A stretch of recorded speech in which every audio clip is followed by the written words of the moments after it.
Hello everyone, mayam bukurumjari ngasidi indhamdagi matam yorokpagi khogi chagem pomba hawaijar chagem pomba chana bagi damakta in hawaijar khara lonjabane ado 250 gram gi hawaijar ne ado marudi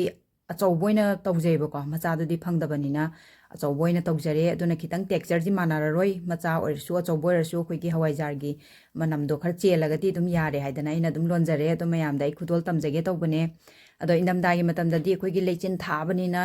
nungsha ju thoktabanina yaibadu pharak taidana ko adudugi karamba mawongda khoina nungsha thoktaba matam adagi mai sing yen leitaba matam mafamda karamba mawongda khogi hawaijar se yaigadage karmaina semgadage habdo ai tips ama mayam mafamda ai haijage bako tips haigada trick haigadra simate ai dum mayam da ai haijarage bako ado aina semjariba hawaijar se mayam su dum yengbiyo kamai tawge do 3 days tane bako aina hangtok toise do matam di kitang watli adoi targa su aina mayam da on da bra habdu yengna na bagi damak aina third day da kaijabane bako ado nungsa thoktraba lechin nam yamna thagraga nungsa gi maisa je phangdraga di hawaijar ji onde dana mainin dadraga di onde dana ado tips se kamai tawge habda aina heater je koigi sidai da thammi ba heater je sigi mamang sidane ola ga dum yai ba haitare aduga adum ole sise aina hangto ga yeng hanjarake bako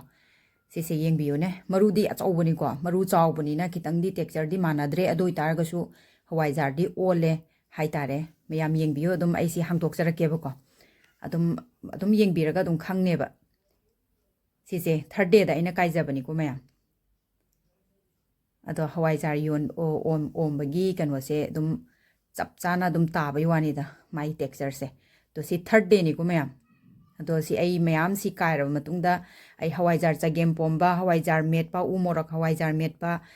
tips and trick mayam mai dum mathang thagat jarake hawaijar chagem pomba gi su si tawrabani na dum chagem pomba gi thagat jarage ko dei ichanupana kari khoigi hawai mubi yongcha kai lomba kai mayam porakpado adudugi matang du aina si jiga hawaijar do chagem pomba da oi hongna ba haidana aina sise yam nganna lonja howai tare do third day ne aina ngai ngamdabagi khoigi kai tare ngai ba ngamdabagi kai thokpado adudune ba third day ne ba sise do charaga su yenge sise yam hawe khoigi manam di kitang di wali matam wali bani na ko ado sumai tawdana khoigi nungsa thoktre haiduna hawaijar yu omba yaroi haibagi wakhan wabiganu khoigi oven natraga khoigi sigi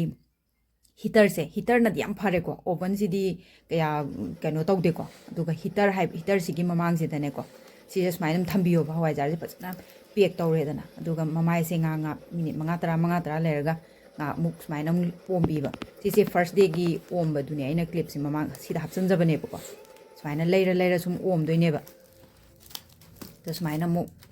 maning mamang makha saina adum sena badi kitang kan batare do khoi heater jo dum yai danu ko indhamdani na do yai bagi matung ina khoina sum mamang da dum khila dum thamjan jabai wane aduga sisina second day dana smaina nga aga ina nungdang gi matam ne sisina nungdang da mai ti aga tv yeng bagi da ina smaina dum mai si su mang handaba ka do su dum lumme dana ko adugi lumbu sab dana dum om doini dana sumai taraga aina semjare mayam ai gi video se kana biba thengna oibiragadi support tobiramo subscribe tobiramo like comment share so tobiramo makhal gi chagem pomba haw ba mathel mayam ama thongaga thagacharake mayam ngaiduna lebiramo mathangdam thengnarase mayam thank you so much for watching my video thank you